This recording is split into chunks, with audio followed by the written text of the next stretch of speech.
Donc Rinpoche veut faire spécifier quelque chose. Il y a des personnes qui ont il y a des gens qui ont des questions sur les vœux de Gelongma. La lignée de Gelongma, c'est-à-dire des vœux de l'ordination complète pour les moniales. Donc, je voulais expliquer quelque chose. Je voulais vous dire ce que j'en pense.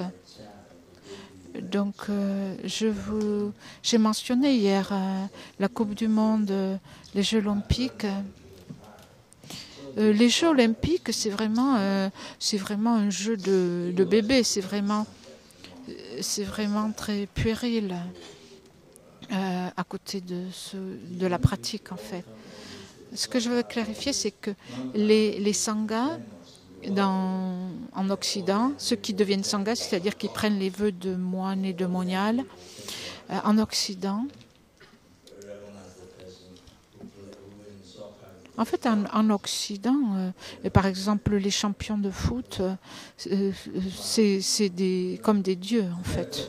Ils sont adulés comme des dieux parmi les jeunes. Une fois que vous avez gagné, vous êtes un champion au foot, les jeunes vous prennent vraiment comme un dieu. C'était comment Michael Jackson, et celui qui l'a précédé, c'était Elvis Presley. Tout le monde les connaît. Elvis Presley, c'est quelqu'un...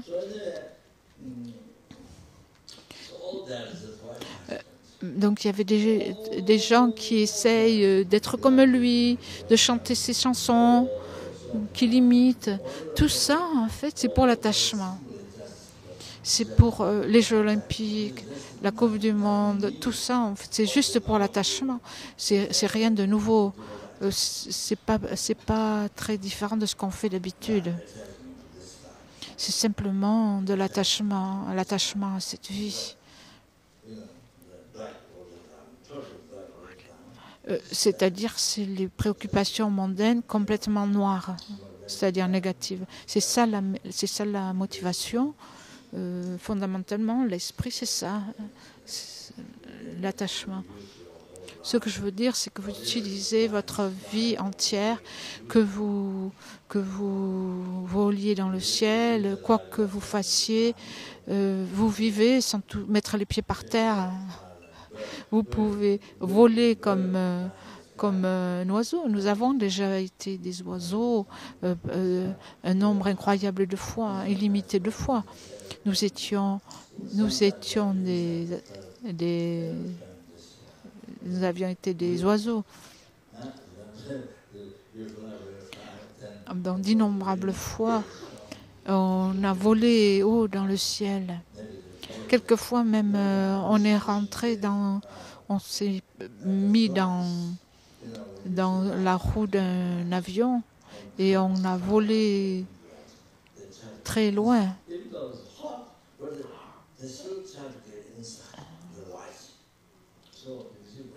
Comme une hallucination. Si vous voyez par exemple les mouches, quand ils voient la lumière, la flamme de la bougie, ou quand ils voient les phares de la voiture, ils essaient de rentrer, de s'y introduire. Même si c'est très chaud, en fait, elles essaient de rentrer dans la lumière. Et une fois qu'elles rentrent dans la lumière, elles sont complètement brûlées. C'est une hallucination incroyable qu'elles ont. Et alors ils veulent pénétrer dans cette lumière et pensent que c'est quelque chose de merveilleux. Ils sont complètement attirés. Et donc une fois qu'elles rentrent dans cette lumière, par exemple la flamme de la bougie ou les phares de la voiture, c'est comme une hallucination. Une fois qu'elles y pénètrent, elles sont complètement terminées, en fait, brûlées. Ou alors elles sautent dans le feu. c'est une hallucination. L'hallucination, on croit que c'est quelque chose de fantastique. On ne reconnaît pas une hallucination comme étant une hallucination. On pense que c'est vraiment le top, en fait, quelque chose de fantastique. Et donc, elles sont complètement attirées, elles sont complètement, en fait, détruites. Vous comprenez? Et donc, de la même façon, c'est un très grand exemple pour montrer ce que c'est de suivre l'attachement, les huit préoccupations mondaines, de ne pas suivre le dharma, mais de suivre l'attachement, de suivre les huit dharmas mondains noirs. Vous comprenez? C'est ce qui se passe. Et donc, vous renaissez dans les mondes inférieurs et vous souffrez en fonction de votre karma pendant des éons et des éons. Vous comprenez? Donc, pour nous, c'est comme ça.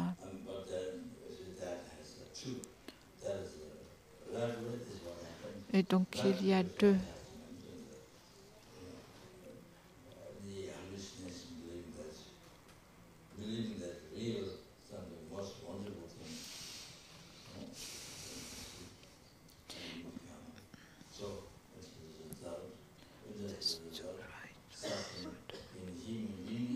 Et donc, à cause de l'attachement, l'hallucination qui croit que c'est vrai, quelque chose de vraiment merveilleux.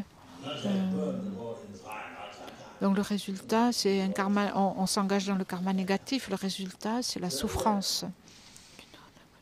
Même si, donc, dû à un bon karma, on est né en tant qu'être humain,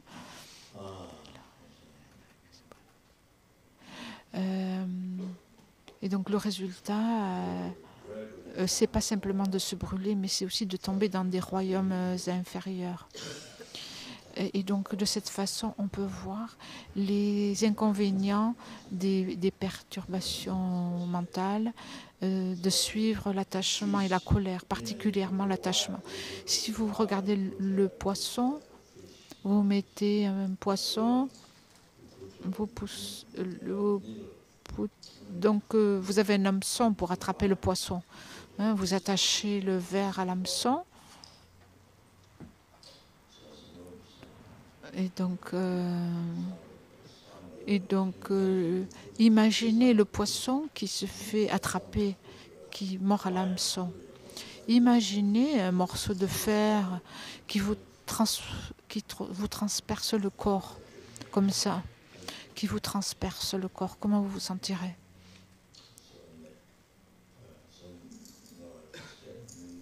Donc, pas moyen de s'échapper. Pas moyen de s'échapper. Et donc, dans l'eau, vous voyez, ils cherchent toujours quelque chose à manger et donc ils sont attirés par le verre dans l'eau et en fait ils sont complètement attirés et donc en fait ils sont complètement c'est comme ça qu'on les attrape.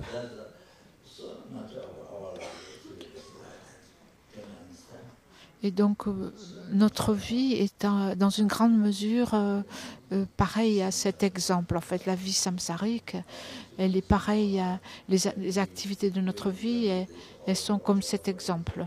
C'est ce qu'on fait de façon répétée tous les jours.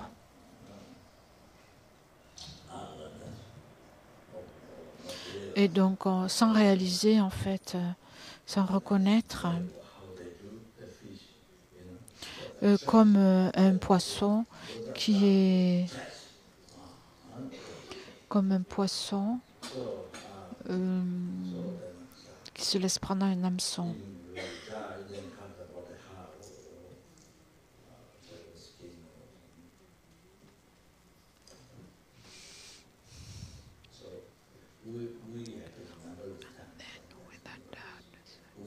Et en fait, c'est quelque chose qui nous est arrivé un nombre illimité de fois dans le passé. Nous nous en rappelons pas. Nous ne nous en rappelons pas. C'est tout. On a oublié. Nous avons oublié, mais nous oublions même ce qu'on a fait hier, en fait, hein, ou ce qu'on a fait ce matin. Ça ne veut pas dire qu'on ne s'est pas engagé dans ce genre d'action. C'est pas parce qu'on ne s'en souvient pas.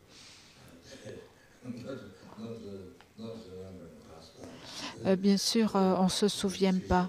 On ne se souvient pas. Dans la vie passée, on a été un pêcheur et ensuite on a été un poisson. Pourquoi? Parce que vous avez trompé le poisson.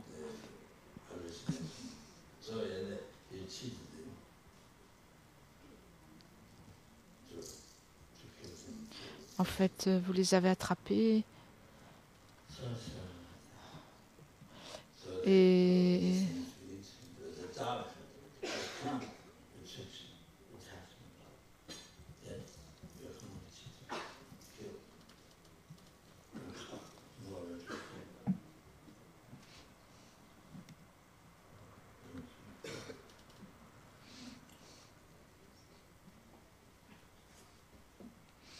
donc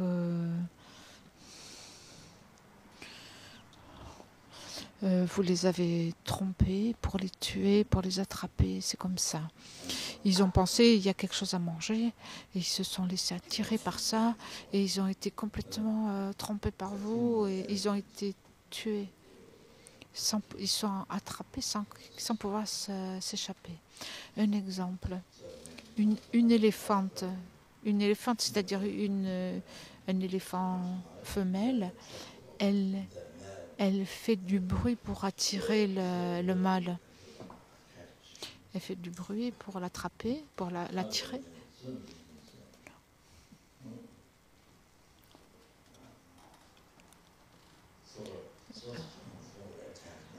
Et donc, ils suivent l'attachement. C'est tellement fort pour eux quand il y a l'attachement. C'est comme une hallucination. Donc, c'est-à-dire, l'hallucination, on croit que c'est vrai. On ne réalise pas que c'est une hallucination. On croit que c'est vrai. C'est réel. Et on est pris, on est tué, on est brûlé.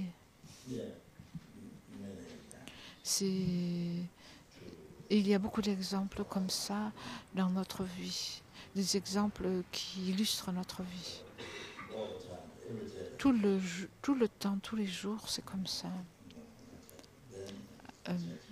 Dû à l'attachement, on se laisse prendre, on est attiré. On croit que c'est vrai.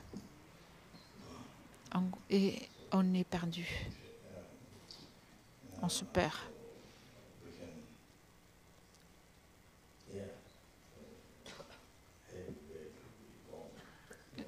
C'est vraiment c'est très lourd parce qu'en fait on renaît dans les royaumes inférieurs et on souffre pendant des éons, pendant un temps incroyablement long.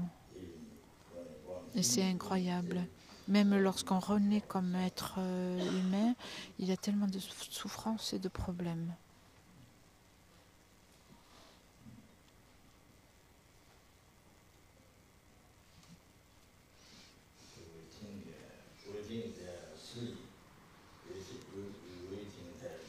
On croit qu'ils sont vraiment bêtes. On pense qu'ils sont... On croit qu'ils sont un peu bêtes.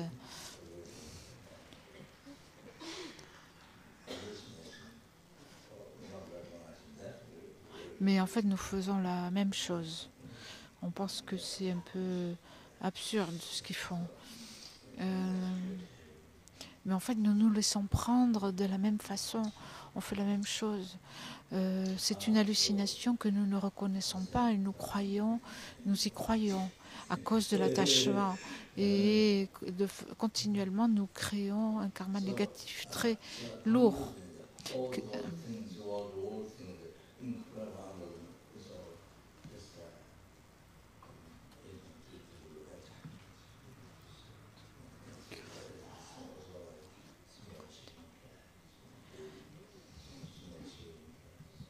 Donc la conclusion, c'est que toutes ces choses mondaines, ces choses incroyables en fait, elles sont juste là pour nous faire développer l'attachement, rien d'autre. C'est comme un jeu d'enfants, comme des enfants qui jouent. J'ai donné l'exemple hier, comment je jouais quand j'étais petit dans l'eau, avec de l'eau et du sable. Et ensuite, je disais c'est ma maison. Et ensuite, quand c'est détruit, on se met à pleurer. Donc, les sanghas, donc, les sanghas en Occident et aussi les laïcs qui pratiquent le dharma, mais particulièrement les personnes qui vivent dans l'ordination de moines et de moniales, c'est la victoire pour détruire les perturbations, la cause du samsara, c'est pour les détruire. Donc vous voyez, il y a une différence énorme, vous comprenez? Il faut voir la différence. Les sanghas qui se dédient, qui sont très détachés, qui vivent une vie très simple,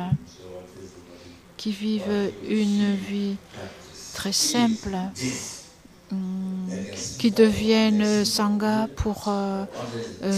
pour détruire les émotions négatives. Ce où elles pratiquent, c'est ça. Donc pour simplifier, en fait, c'est ça leur pratique. Nous sommes nés depuis des temps sans commencement, depuis des renaissances sans commencement. Vous comprenez? Nous avons souffert dans l'océan des mondes infernaux, dans le monde humain, dans les 6 royaumes sans commencement. Maintenant, les sanghas prennent l'ordination et cette pratique s'est faite pour détruire la cause du samsara, les perturbations et le karma. Vous comprenez? Il faut le savoir. C'est quelque chose... il faut le savoir. Les sanghas aussi doivent bien le comprendre. Les moines et les moniales doivent comprendre ça. Et aussi les laïcs. Si vous changez juste vos vêtements, si vous changez pour des vêtements laïques pour devenir sangha, ça veut rien dire. Si vous savez pas ce que ça veut dire d'être sangha, alors les gens vont penser aussi que sangha, ça veut dire juste se couper les cheveux et changer les vêtements. Il faut comprendre pourquoi vous êtes devenu sangha. Il faut se souvenir de ça.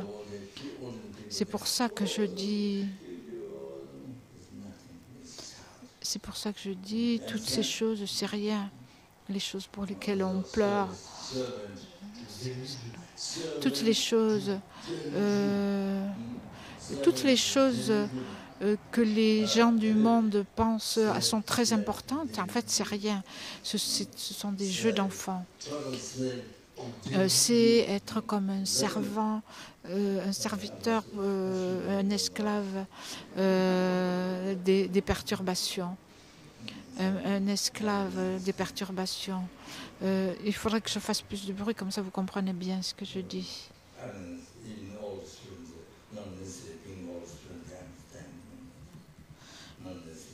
Et même les étudiants les plus anciens, en fait, c'est pas parce qu'ils sont plus anciens qu'ils comprennent. Ça ne veut pas dire nécessairement qu'ils comprennent. Et il faut que je le dise, les choses clairement. Il faut que j'explique. Pratiquer le dharma, ça veut dire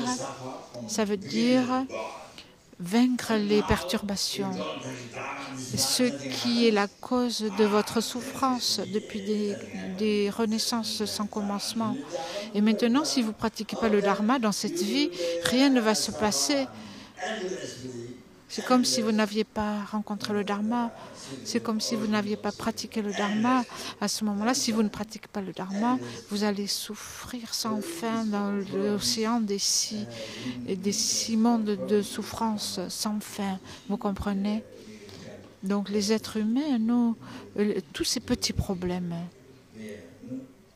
même ces petits problèmes, si on ne sait pas, si on ne comprend pas, ce qu'on va faire, c'est qu'on va les considérer comme quelque chose d'insupportable, d'énorme. Les 6 royaumes de souffrance, l'océan que nous avons, l'expérience sans fin. Si vous n'avez bien réfléchi, vous n'avez pas pensé bien au futur. Vous pensez simplement à aujourd'hui, à cette année, quelque chose à très court terme. Quelque chose, c'est une façon très étroite de penser. C'est de façon très étroite de voir la vie, de jamais penser au futur. Même si vous avez rencontré le dharma, vous ne pensez pas beaucoup au futur. Vraiment, c'est pas facile. Il faut penser à la vie, au passé, ce qui s'est passé au présent et ce qui va se passer dans le futur.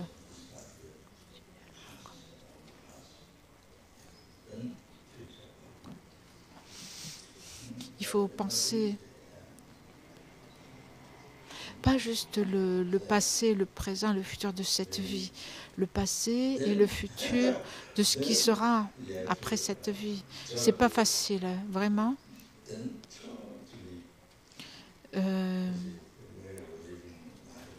La façon, c'est pas comme ça qu'il faut vivre sa vie. Il faut changer complètement.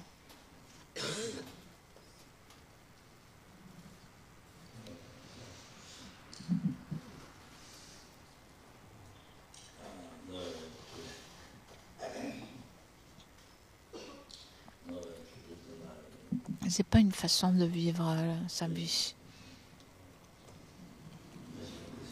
Si vous vivez juste pour cette vie, tout comme les insectes, ou comme le font les fourmis, les vers, les oiseaux,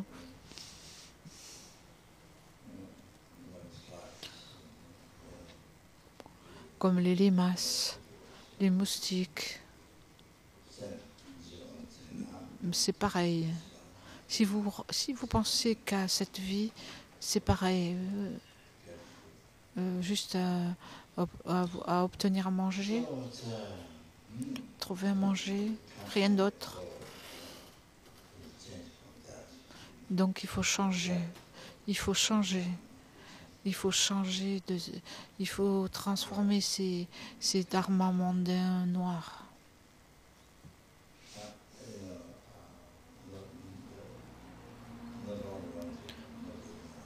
Pas simplement un jour, une heure, ou une minute, une seconde.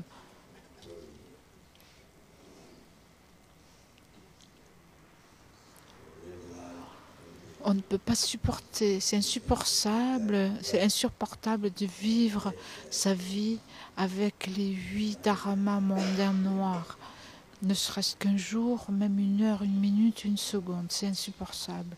L'attachement qui s'accroche à cette vie.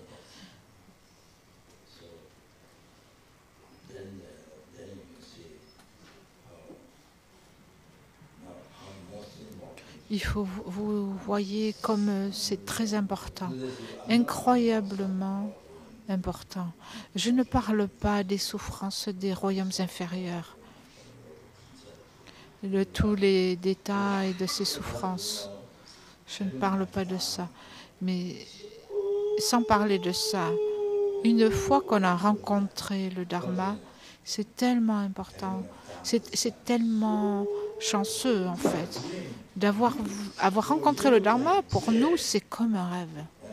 C'est vraiment comme un rêve. C'est difficile à croire qu'on ait rencontré le Dharma. C'est vraiment difficile à croire. Regardez les gens, le reste des personnes en Occident.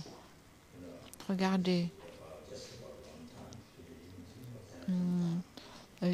Peut-être ils sont êtres humains juste pour cette fois, mais ils n'ont pas rencontré le Dharma. Et que se passe-t-il si vous n'avez pas rencontré le Dharma? La forme, c'est un corps humain, mais vous vivez comme un moustique ou comme une fourmi. C'est exactement pareil. La façon de penser, c'est pareil, c'est juste pour aujourd'hui. C'est complètement... c'est juste pour cette vie, rien d'autre. C'est complètement noir. C'est-à-dire négatif. Il n'y a aucune lumière du Dharma qui vient éclairer votre pensée pour penser à autre chose en fait, pour réaliser le bonheur, un bonheur supérieur. Donc nous sommes tellement chanceux, c'est incroyable. Il faut réaliser, il ne faut pas le prendre comme argent comptant en fait, comme allant de soi. Il faut le réaliser, reconnaître qu'on a tellement de chance en fait. Il faut le savoir. Et donc, il faut pratiquer le Dharma sans cesse, où que vous soyez. Même si vous êtes dans l'océan. Même si vous êtes dans l'océan.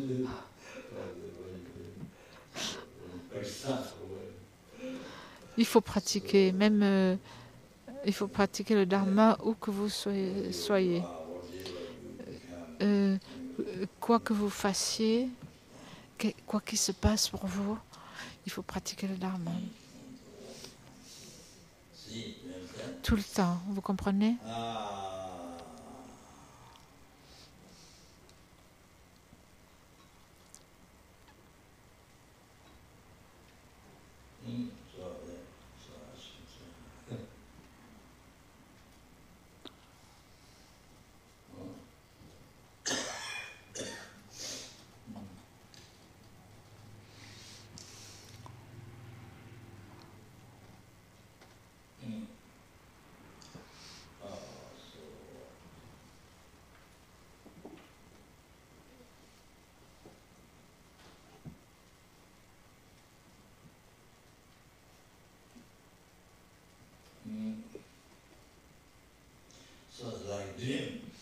Donc c'est comme un rêve. Cette fois, dans cette vie humaine, nous avons trouvé le Dharma. Waouh, le Dharma du Bouddha. Waouh, c'est incroyable. Et le Dharma correct. Le Dharma du Bouddha correct. Le bouddhisme correct.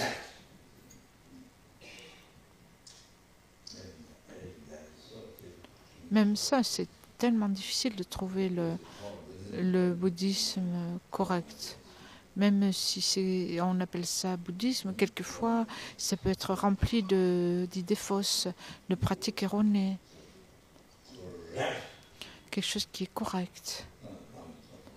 Les enseignements de la Tsongkhapa. Bien sûr, je ne suis pas un maître qualifié du tout. Je suis le pire. Mais vous avez rencontré de nombreux maîtres qualifiés. Bien sûr, Sassente et aussi d'autres lamas qualifiés. Vous avez rencontré ces maîtres.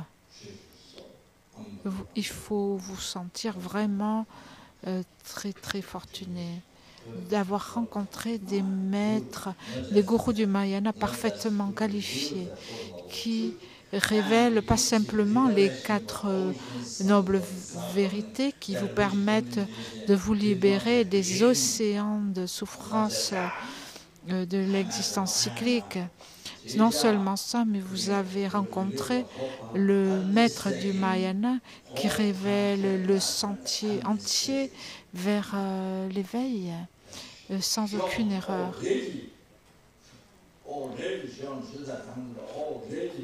Qui a déjà montrer les sutras et les tantras, qui a révélé, enseigné les sutras, les tantras, le sentier. La plupart d'entre vous, vous avez déjà reçu tout ça. Vous l'avez déjà entendu. C'est pas quelque chose que vous n'avez pas entendu pour la plupart d'entre vous. C'est comme ça.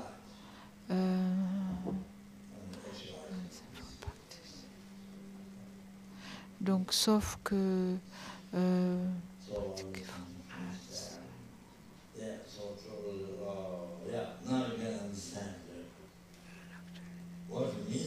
maintenant, vous pouvez comprendre ce que ça veut dire. Même les gens, les laïcs en général, rencontrent le Dharma, pratiquer le Dharma. Qu'est-ce que ça veut dire, vous comprenez? Ça n'est pas juste de réciter des prières. Comme par exemple le Drantampa à Ratring. Il a rencontré un vieil homme.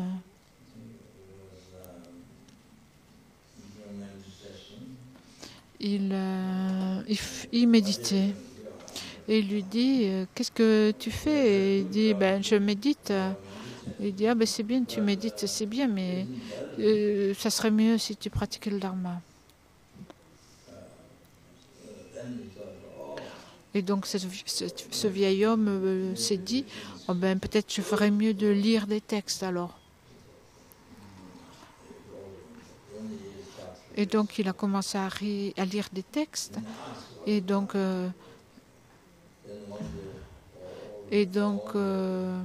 Drantampa est revenu et il est revenu et il a vu ce vieil homme et il lui a dit, qu'est-ce que vous faites? Il dit, je pratique le Dharma. Il dit, c'est bien que vous lisiez les textes, mais ça serait mieux si vous pratiquiez le Dharma. Et donc peut-être ensuite il a arrêté de lire des textes et il s'est mis à circumambuler le temple. Et il lui a dit, Drantampa lui dit, mais qu'est-ce que vous faites là? Je pratique le Dharma. Alors il lui a dit, c'est bien de circumambuler le temple, mais ce serait mieux si tu pratiquais le Dharma. Et à la fin, le vieil homme lui dit, mais qu'est-ce que vous voulez dire par pratiquer le Dharma? Et d'ailleurs, Drantampa lui a dit, renonce à cette vie. C'est-à-dire, détache-toi de cette vie. Donc, les personnes qui ne connaissent pas le Dharma ne comprendront pas ce que cela veut dire. Ça ne veut pas dire extérieurement de ne rien avoir, d'aller nu, par exemple, sans vêtements. On laisse tomber tout, on renonce à tout. On laisse tout tomber, ouais. On laisse tomber les vêtements et on va tout nu.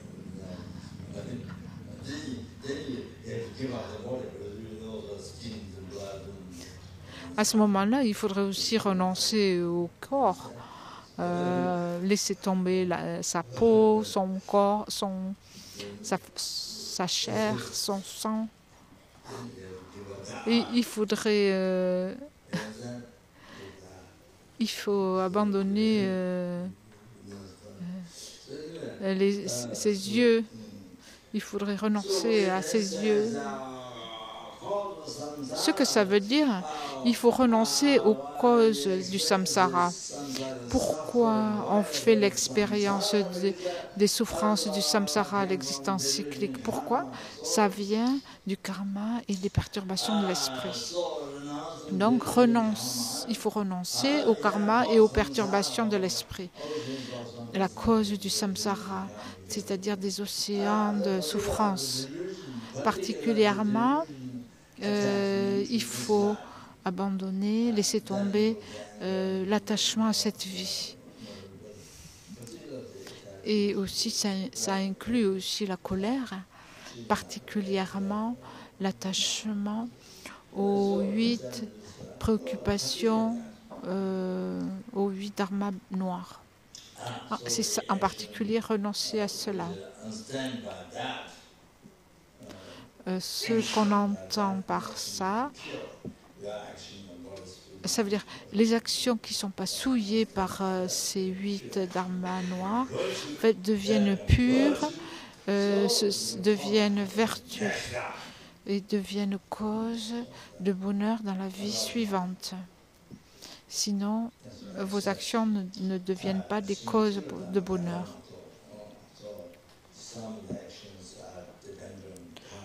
Certaines actions dépendent aussi du pouvoir des objets sacrés. Comme par exemple lorsqu'on tourne autour des soupas ou lorsqu'on fait des offrandes aux objets sacrés comme des statues, des textes, etc. Donc même si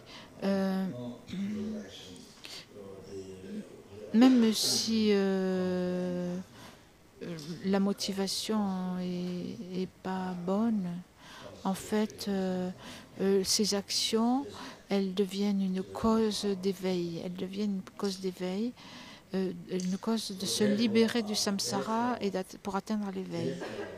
Ce sont des actions qui dépendent du pouvoir de l'objet. C'est pour ça que si l'on peut construire des objets sacrés tels que des statues, des stupas, des textes, autant que possible, ça facilite énormément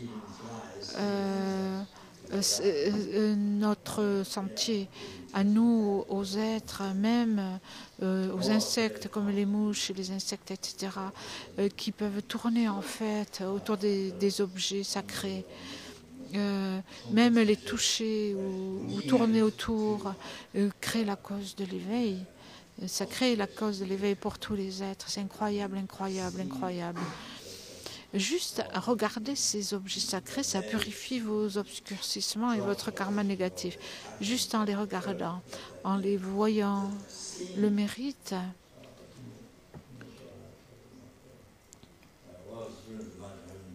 Les mérites sont créés aussi nombreux que les gouttes de l'océan sont créées, donc juste en les regardant. Donc, même si la motivation, c'est les dharmas noirs. Le bienfait que vous en recevez est incroyable. Sinon, sans ces objets sacrés, en fait, il faut que la motivation soit pure pour vos actions.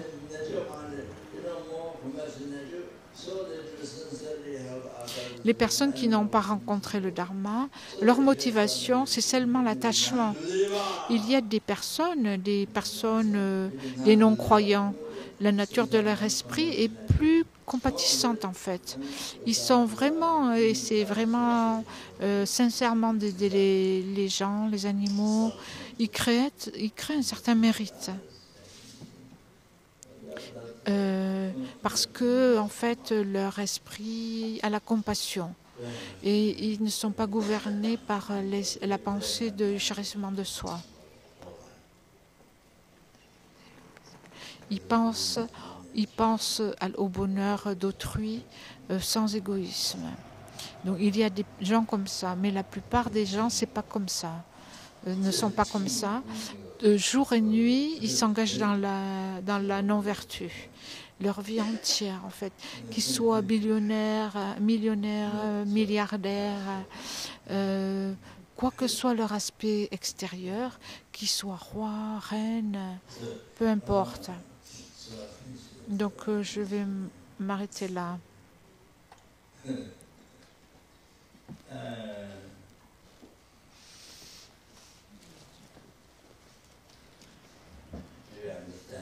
Est-ce que vous comprenez? Être Sangha, avoir rencontré le Dharma, pratiquer le Dharma, pour les laïcs aussi, mais particulièrement pour les Sanghas, c'est énorme. C'est une décision énorme dans votre vie. C'est pas juste quelque chose d'anodin.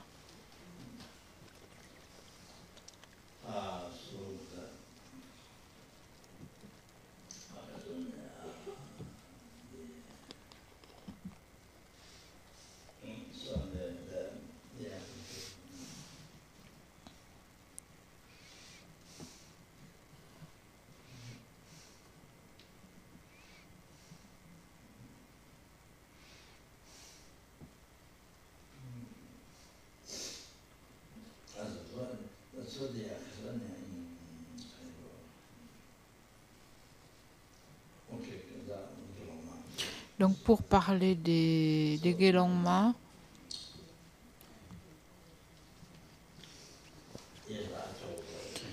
au début, j'ai dû, dans l'organisation de la FPMT, la moniale espagnole qui a écrit l'histoire de la vie du Laudo Lama, Champachuki. C'était la première qui a pris les vœux de Gelongma. Je ne sais pas pourquoi. De mon côté, c'était une grande question. Pourquoi?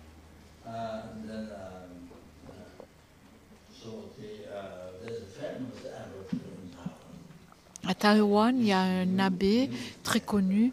Je connaissais son nom, mais maintenant j'ai oublié. Partout dans le monde, il a construit des grands monastères, exactement des répliques du même monastère, énorme. Shunyun, Master Shunyun. Il a donné l'ordination et elle s'y est rendue à Bodh Gaya. Elle a pris l'ordination à Bodh Gaya.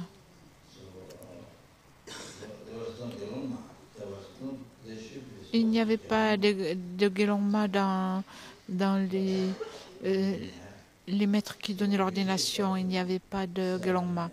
Et donc un lama de Séramé, un Geshe Topten, un ami de Lama Yeshe, Geshe Topten. C'était un grand ami de Lama à Baksa.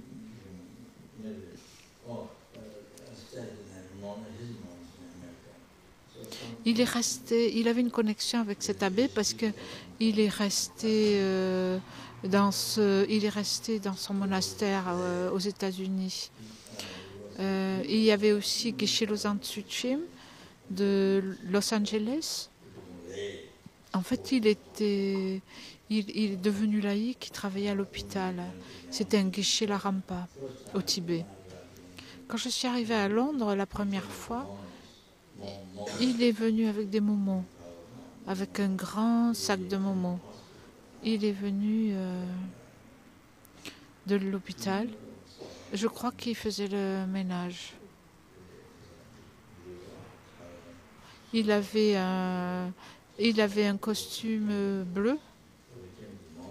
Il est venu avec des momos. Un gros plat de momos. Il venait du travail. Il était marié. Mais sa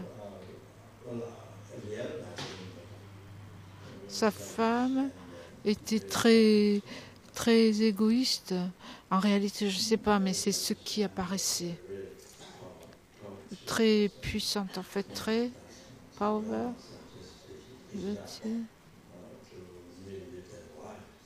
Et donc, Lama lui a suggéré à Geshe-la de la laisser.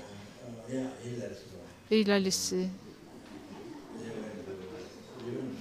Il s'est rendu à Los Angeles, aux États-Unis, et Lama lui a demandé à un vieil étudiant qui était à Copan pendant longtemps, je ne sais plus son nom. Lama lui a demandé d'aider Geshe-la, Geshe Tsuching Gyatsen, à trouver du travail à l'université. Parce qu'il pouvait enseigner le tibétain, par exemple. Et il a trouvé du travail à l'université.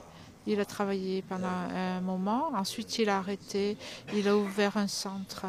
Il a enseigné le bouddhisme.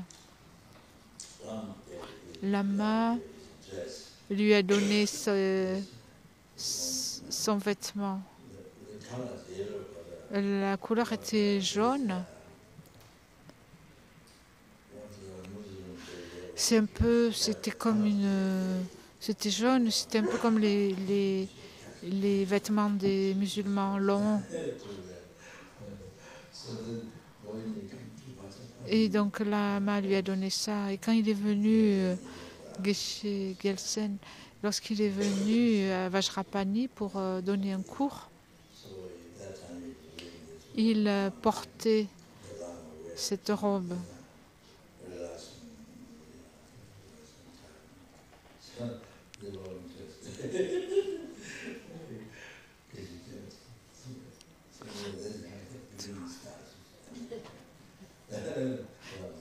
Et donc au début, aux États-Unis, Lama l'a aidé.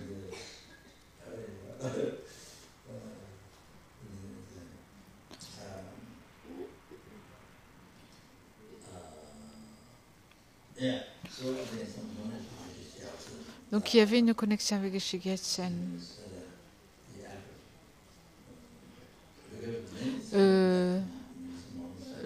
L'abbé aussi, l'abbé du monastère chinois en fait,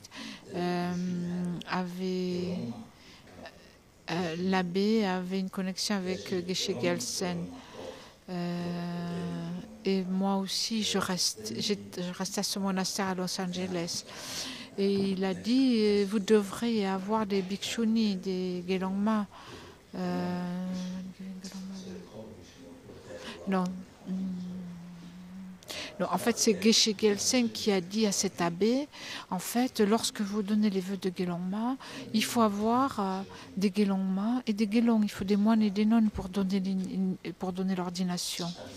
Et donc, l'année d'après, à Taïwan, il a redonné en fait l'ordination. Et Jean-Pierre Chucky, elle est retournée en fait pour prendre les vœux de Gelongma. Ensuite, il y avait Chudrun. Je ne pense pas qu'elles avaient la même raison. Ensuite, c'était Ingrid qui a pris les vœux de Gelongma. Et plusieurs autres aussi. Et ma question, c'est pourquoi vous voulez prendre l'ordination de Gelongma?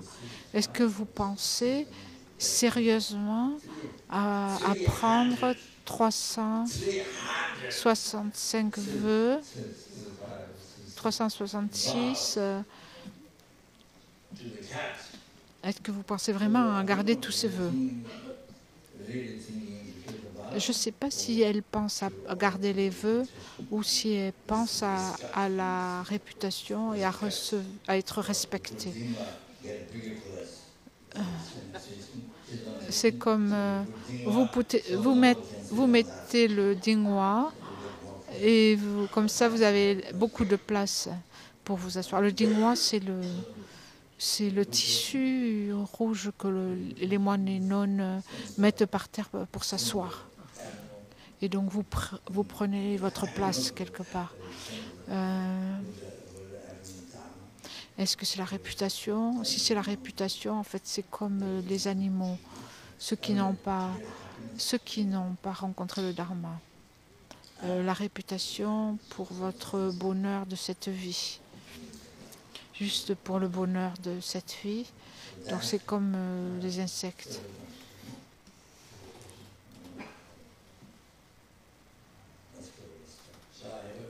Donc pour que les autres vous respectent, c'est-à-dire simplement pour le plaisir de cette vie. Ou alors, est-ce que vous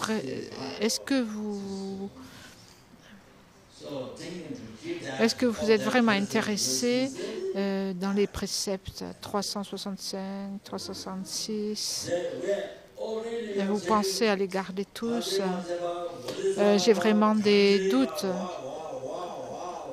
J'ai vraiment des doutes. Et vous avez déjà les vœux de Bodhisattva, les vœux tantriques, et vous ne pensez pas à ça. Et vous pensez à prendre les vœux de Gelongma. Pourquoi? Quelle est la motivation?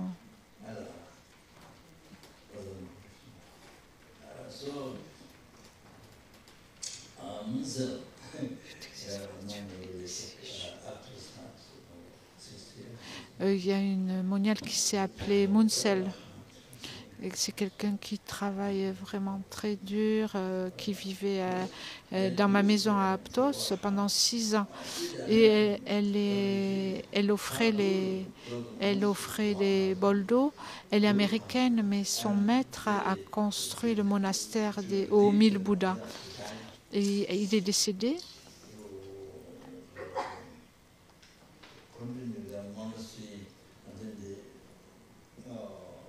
Et donc elle a continué.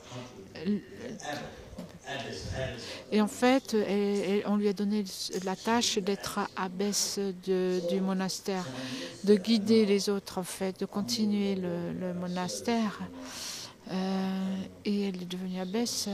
Et les Chinois, ils offrent leurs services dans le monastère, c'est quelque chose d'incroyable.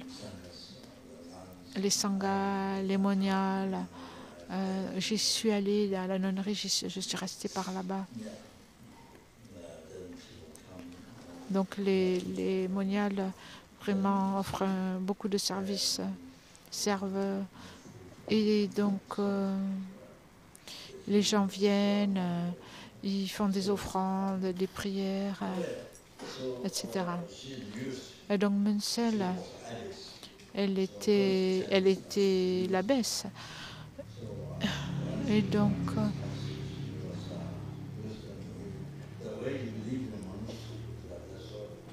elle était habituée à vivre dans le monastère. Et quand elle vivait à la maison à Aptos, elle vivait de la même façon comme elle vivait au monastère. Elle gardait ses vœux.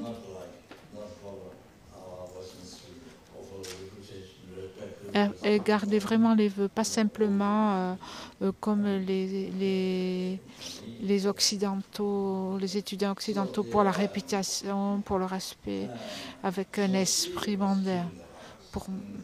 Pour moi, c'est comme ça. Donc, elle gardait les vœux. Par exemple, vous ne pouvez pas sortir seul. Vous devez être accompagné. Vous devez sortir avec une autre nonne, une autre moniale. Sinon, c'est une faute qui s'appelle un lakma, une faute avec résidu.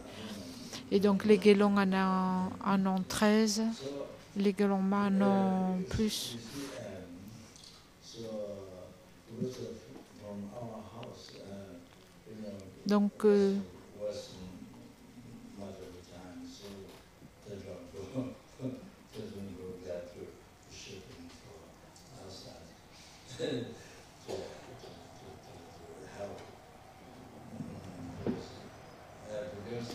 Donc dans notre maison, la plupart du temps, ils sont très pris.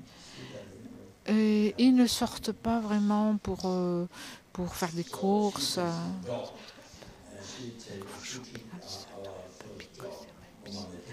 Non, en fait, c'est pas ça. C'est que lorsqu'elle sortait, les autres ne l'accompagnaient pas. Parce qu'ils étaient très pris, ou alors ils pensaient que c'était pas très important, parce qu'en fait, en tant que Gelongma, elle devait être accompagnée pour sortir.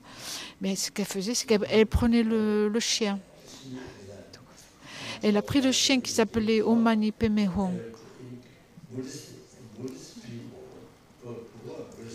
J'ai dit à Roger, si on a un chien, les bouddhistes, ceux qui sont bouddhistes et qui gardent un chien, il faut qu'ils fassent en sorte que le chien ne renaisse pas dans des royaumes inférieurs. Il faut si le chien est à un maître bouddhiste, donc il faut faire en sorte que le chien ne renaisse pas dans des mauvais royaumes. Alors par exemple, on a construit une stupa près de la maison. C'est en fait Brian et Amy. Donc Brian, il a été moine pendant un certain temps. Il a construit une stupa très belle. c'est pas une stupa qui suit le style des 8 stupas tibétaines. C'est un petit peu comme Borobudur, plus petite. On y met beaucoup, elle a beaucoup de stasa. Elle n'est pas très très grande. On a fait beaucoup de stupa Kadampa, des tsatsa du Bouddha de médecine, avec une grande stupa Kadampa en haut. Donc on prenait le chien, on lui faisait faire des koras, des circumambulations. Tous les jours, les gens se relayaient pour faire tourner le chien autour du stupa.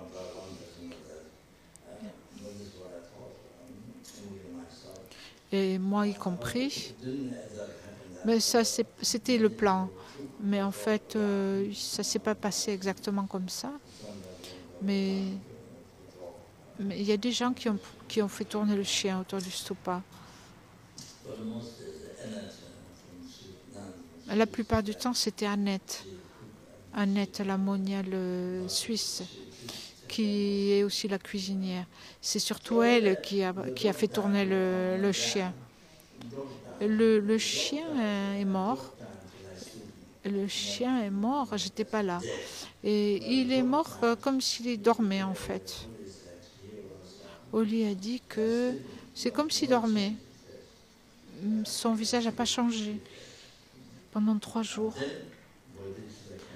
Et la bodhicitta est sortie du nez et après on l'a enterré.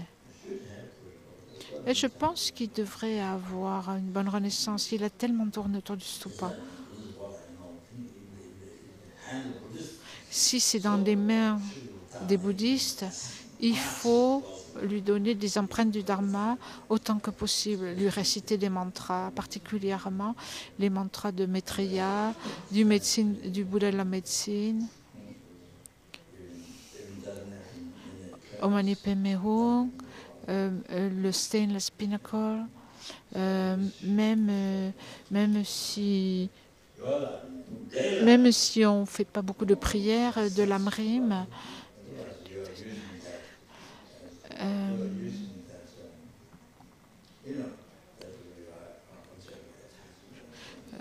et ça donne du sens à votre vie. Et ça donne du sens en leur vie. Sinon, c'est quoi? C'est votre objet d'attachement.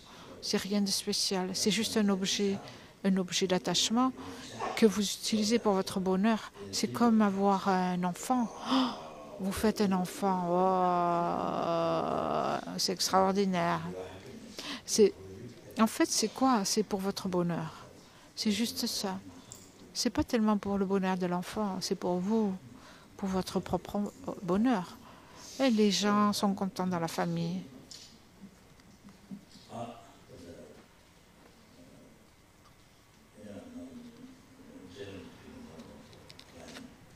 Donc en général, on ne pense pas vraiment au bienfait de l'enfant.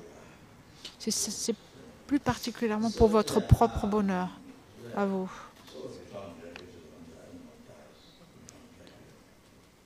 Et donc, à ce moment-là, si vous utilisez bien sa vie et la vôtre, vous n'avez pas de regrets au moment de la mort, lorsque l'animal meurt.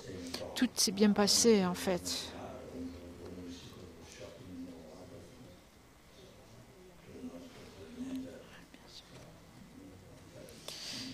Et donc, en fait, ce qu'elle faisait, la moniale, la vénérable Munsel, quand elle sortait pour aller au magasin, elle amenait le chien avec elle, pour pas être seule, en fait, pour pas sortir seule.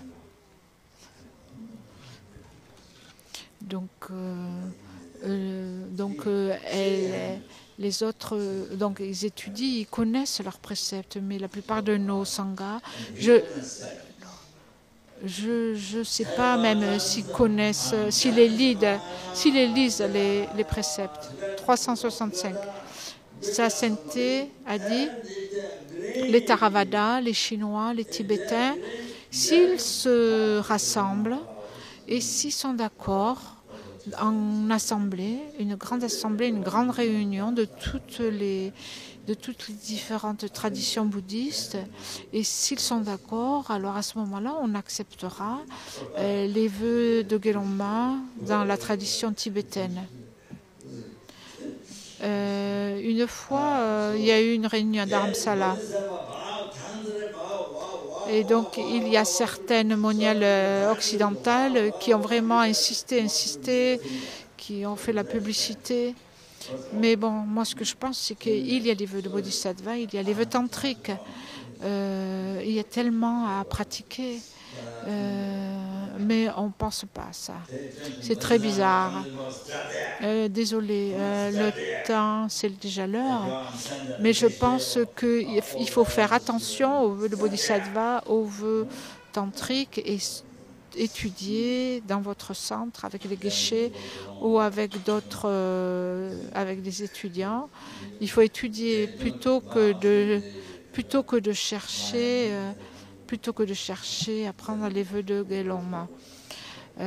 Comme s'il n'y avait pas de vœux dans le Mahayana. Et vous allez prendre les vœux Gelongma, les vœux de Bodhisattva et de Tantra, vous les avez pris de nombreuses fois et donc c'est mieux de les garder. Donc je vais m'arrêter. Et je veux vous rappeler, les Français, les personnes qui veulent prendre l'initiation, de venir me voir maintenant à la fin de l'enseignement. Juste maintenant, s'il vous plaît, pour qu'on sache ce qui se passe. Si je dois continuer à traduire. Rinpoche dit, je vais faire les préparations et on va voir ce qui se passe. Je ne peux pas prédire ce qui va se passer, on va voir.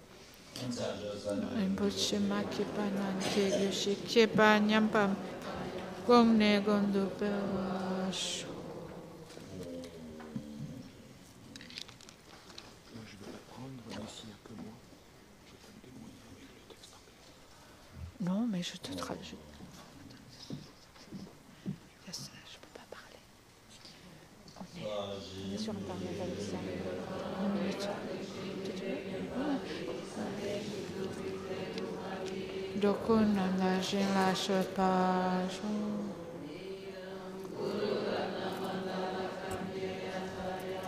Donc il y a déjà 2 personnes qui veulent prendre apparemment, mais venez me dire si vous voulez bien.